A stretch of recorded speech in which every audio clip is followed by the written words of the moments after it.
ஒருவனிடத்தில் 2 பேர் கடன் பட்டிருந்தார்கள். ஒருவன் 500 வெள்ளிக்காசும் மற்றொருவன் 50 வெள்ளிக்காசும். எது கொடுக்கிறது ஈஸி? சொல்லுங்க.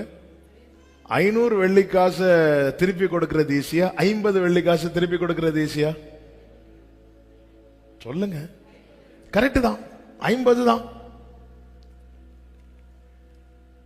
நாம நினைச்சிட்டு இருக்கிறோம் இந்த பாவம்லாம் ஒண்ணும் இல்லை, அந்த பாவம் தான் பெரிய பாவம். ஆனா அடுத்த வசனத்தை வாசிங்க, 42வது வசனம். கொடுக்க அவனுக்கு என்றல்ல, 500 வெள்ளிக்காசு கடன்பட்டவனுக்கு எப்படி கொடுக்க நிர்வாகம் இல்லையோ அதே போல 50 வெள்ளிக்காசு கடன்பட்டவனுக்கும் கொடுக்க பாவம் தான். ஆமே. அது இந்த பாவத்திலிருந்து தான் என்னால வெளியே வர முடியாது, இந்த பாவத்திலிருந்து வெளியே வந்துடலாம் இல்ல. ஆமே. எந்த சௌரியவானும் தன் பலத்தின் மிகுதியினால் ரட்சிக்கப்படான். ஆனா நம்ம மைண்ட் செட் எப்படி இருக்குன்னா, நானாவது இந்த தப்பு தான் பண்ணுனேன், ஆனா அவன் நீ அந்த ஆண்டவர் எப்படி அழகா சொல்றாரு பாருங்க. சீமோனை பார்த்து இங்க பாருப்பா, 2 பேர் கடன் பட்டு இருக்கிறாங்க. ஒருத்தன் 500 வெள்ளிக்காசு, அதான் அவா. இன்னொருவன் 50 வெள்ளிக்காசு, அது இவன்.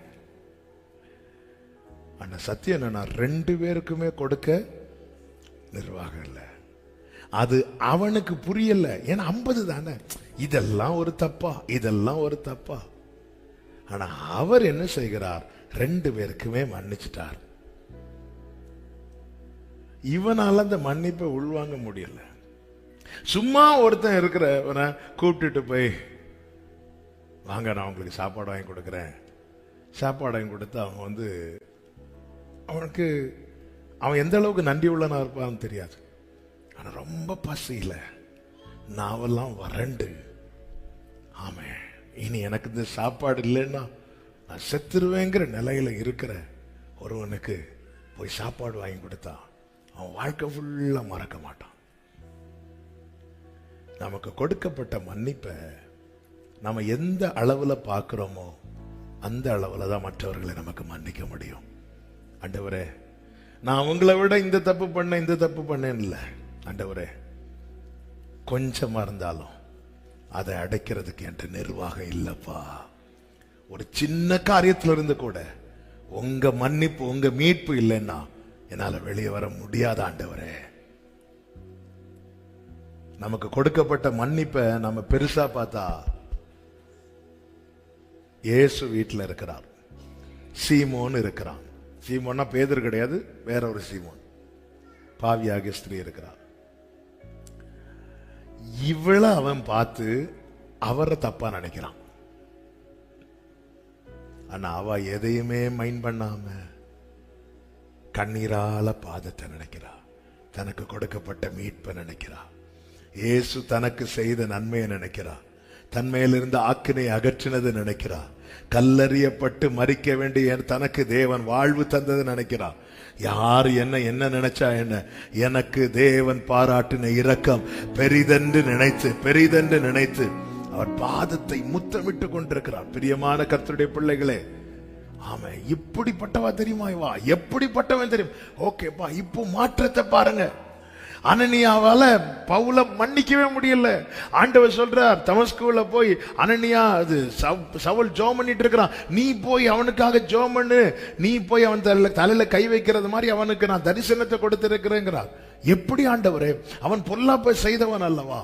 ஆண்டவர் சொல்றார், இல்லப்பா அவன் இப்ப ஜெபம் பண்றான், மாற்றத்தை சொல்றாரு பாருங்க. ஆண்டவருடைய பார்வை, அவன் இப்பொழுது ஜெபிக்கிறாங்கிறார்.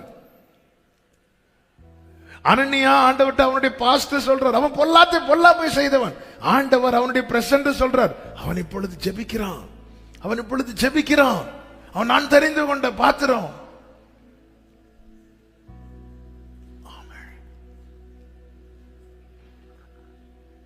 மனம் திரும்புகிற ஒரு பாவி நிமித்தம் பரலோகத்திலே மிகுந்த சந்தோஷம். அதே சந்தோஷம் நமக்குள்ள உண்டாகுமானால் தேவனுடைய ராஜ்யம் நம்மிடத்தில் வந்திருக்கிறது என்று அர்த்தம். மனம் திரும்பி வருகிற ஒரு சகோதரனை சபை கொண்டாடுமானால் தேவனுடைய ராஜ்யம் சபையில் இருக்கிறது.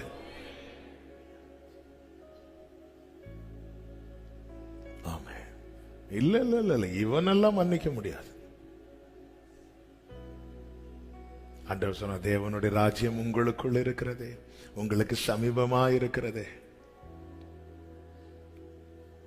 மாற்றத்தை பாருங்கள். மூன்றாவதாக அவர் மன்னிக்க அவருடைய பார்வை எப்படிப்பட்டதா இருந்ததுன்னா, லூக்கா 19:3 வாசிங்கள்.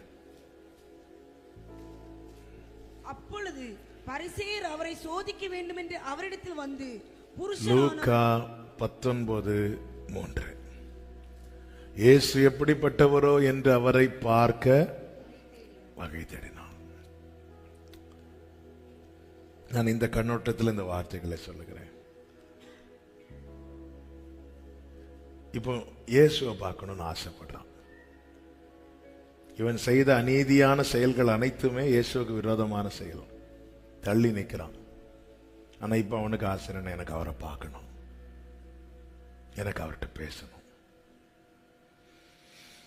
பார்க்கணும்னு பார்க்க வகை தேடினவனை இயேசு அண்ணாந்து பார்த்தார்.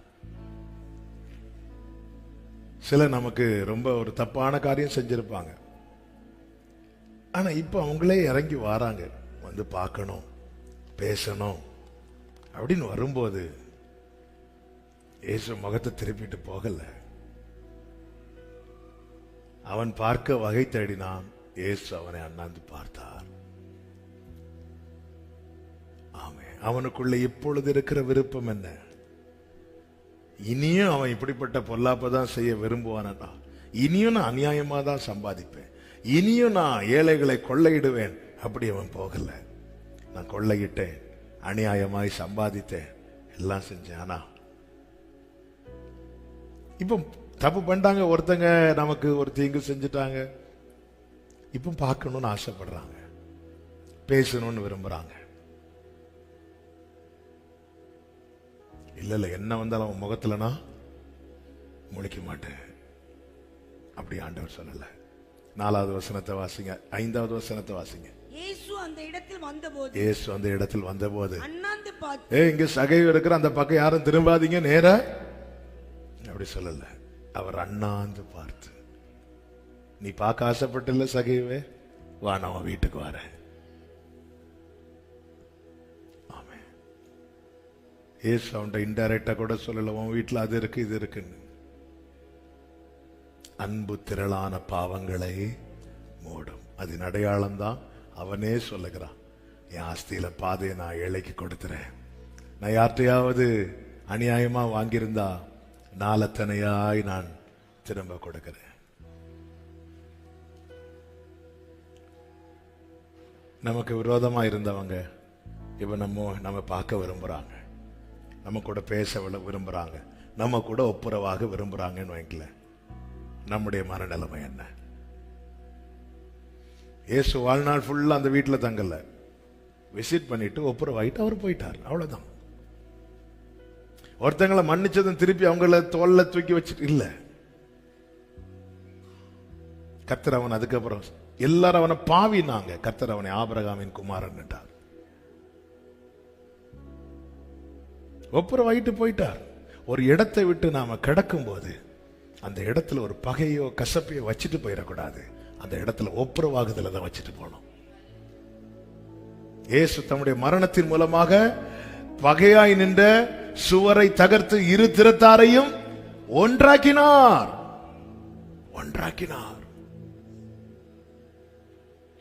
பார்க்கணும்னு ஆசைப்படுறாங்க, இப்படி பண்ணிட்டாங்க அப்படி பண்ணிட்டாங்க. ஆண்டவர் பார்க்கிறார். பார்க்கணும்னு ஆசைப்பட்ட இல்ல சகைவே, நான் பார்க்கிறேன், வா வீட்டுக்கு போ. சகைவால தாங்க முடியல. ஆமென். ஹல்லேலூயா.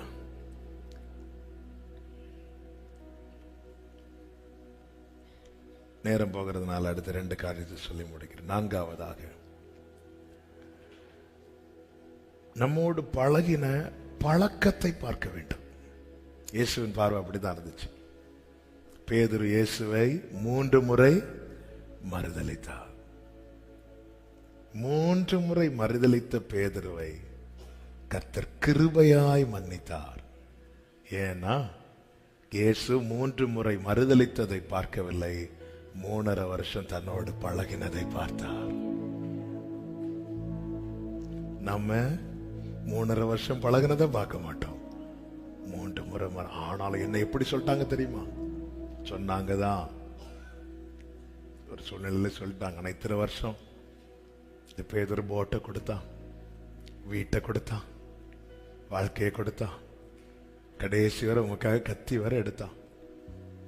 கடல்ல நீங்க எல்லாரும் போட்ல, இயேசு கடல்ல நிக்கிற, நானும் வந்து நிக்கிறேன்னா. மலையில கூடாரம் கட்டும் போது தனக்கென்று கூட கேட்டல, உமக்கு ஒரு கூடாரம் என்று சொல்லுகிறான். ஆமே. தனக்கு பாடு மரணம் நடக்க போகிறதை சொல்லும் போது மற்ற சீஷர்கள் ஏதோ கதை கேட்கறது மாதிரி கேட்டுட்டு இருந்தாங்க. பேதுரு மட்டும் உமக்கு இது சம்பவிக்க கூடாதுன்றா. 3 வருஷம் பழகினான், 3 முறை மறுதலித்தான். இயேசு அந்த 3 முறை மறுதலித்ததை பெருசா பார்க்காம 3.5 வருஷம் பழக்கத்தை பெருசா பார்க்கிறார்.